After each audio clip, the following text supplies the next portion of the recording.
So I've done full-time RV living for over 3 years now. And I've gone from roaming around all over the place to now being a bit stationary. And there's a big difference between the two that's pretty interesting. But one of the things I noticed, regardless on if you're stationary or if you're roaming around all over the place, is the way it's able to basically break pattern from normal societal routines and constructs. And that allows you to see life in a totally different way. One of the things I've seen for myself is seeing my whole life from how it used to be from a totally different angle, and being able to see the weaknesses and strengths that I hadn't been able to before, and basically tackle life from a totally different perspective. Now, some people call this a sabbatical. Some people call it a mini retirement. There are different languages around the whole thing, but the end result is the same. It's basically deciding to take life and leverage it a bit differently than the usual cultural norm. And what happens from that is you're able to actually intentionally create a life you want more often than not. Now, it doesn't mean that it's all going to be roses and blah, blah, blah. You're obviously going to have your ups and downs.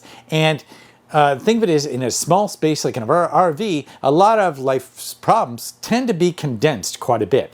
And so you need to realize that all those problems you think you're going to get rid of are actually going to be intensified. But part of the benefit of that is being able to, through that intensification, work through some of the issues that you've had and resolve them. I've seen that in my own life, and I've seen that in others as well. So the whole idea of an RV sabbatical, mini retirement, which I actually learned from my mother, and she did well before Tim Ferriss or many of the others made it popular. She would take these mini retirements. She would end up during the winter down in Mexico and then come back and work. So I definitely got that nomadic feel from my mother.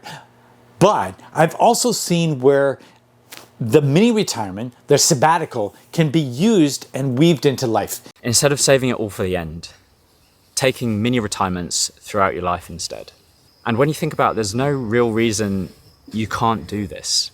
Certainly it's not the thing that most people do, and it's unusual, but the only difference is you're taking pockets of your money and you're spending them throughout your life rather than spending it all at the end. And not just your money, your time as well.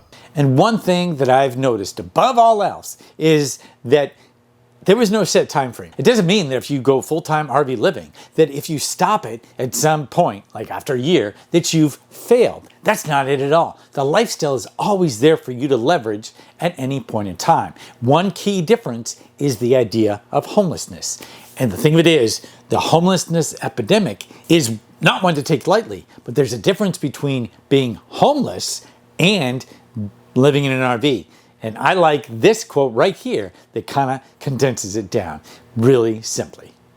A homeless person doesn't want to live in his vehicle. He isn't escaping the rat race. He doesn't hate the rat race. He hates living in his car or his van. He wants to get out of it as soon as he possibly can. That's a homeless person. I love living in a van or the camper or a vehicle. I love it. I don't want to ever live any other way. So I don't think of myself as homeless. A person who hates it is homeless. If you enjoy the lifestyle, you're not homeless. But once you have that effect of being stuck or not enjoying living in your RV, living in a car, living in whatever conditions you've got, then you suddenly become homeless. You want to get back to that cultural norm. You want to have the house. You want to have the security. But there's a difference between security and freedom. I calculated that I saved $20,000 last year. Wow. Just in rent. That doesn't count utilities or anything else. System is rigged, and do you want to be safe or do you want to be free? And that's what we're up against. Basically the idea of freedom. But I don't think it comes all at once. I think the lifestyle can actually be weaved in and out of what you're doing on a regular basis. Meaning you don't have to just say, okay, I'm just going to take this sabbatical this one time and that's it. I think these sabbaticals can be taken a lot of different times, and I don't think there has to be a time constraint around them. There have been different studies, and one of them looks at basically having the sabbatical be at least 3 months long. And when they've done those studies, there's different things they found. But the thing of it is, whether you take 3 months, 3 years, 10 years, whatever it might be, the whole idea is to use the lifestyle so it moves you towards what you want in life. So, for example, if you've got high rent and you're spending like 50% of your income on rent. The biggest killer is housing. The average American spends 47% of his take-home pay for a roof over his head. Whoa, that's a crime almost.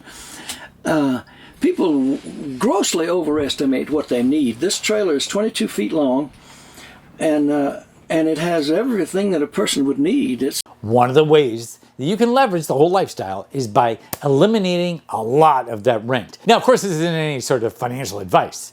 This is entertainment purposes only. And your results may vary. When you go up against a system or you start playing with different things in your own life, you got to remember there are risks involved. So it's not like you can go, okay, I'm just going to live in an RV and then I'm going to be rent free and I'm going to do all these things, blah, blah, blah, blah, blah. There's a lot of different things that are different for each person that make it something that might be a little more complicated than you might initially think.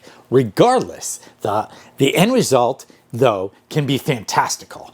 And that comes from basically having that rent lowered enough so that you can then do different things. I really don't think at this point in time that we should be spending this much on taxes, on rent, and so on.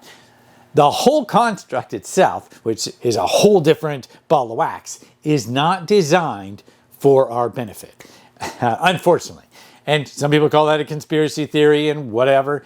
It doesn't matter. If you look at what you're doing in life, you need to look at the different facets of it and realize the more control you can take and design your life in different ways, the better off you're going to be. The way I see the RV Sabbatical channel is looking at different ways to basically make it so that you can have your own sabbatical, whether it be for a month, 3 months, whether it be getting that rent-free place and offsetting so much of that so you can basically get ahead in different ways. So the sabbatical is not a one-size-fits-all.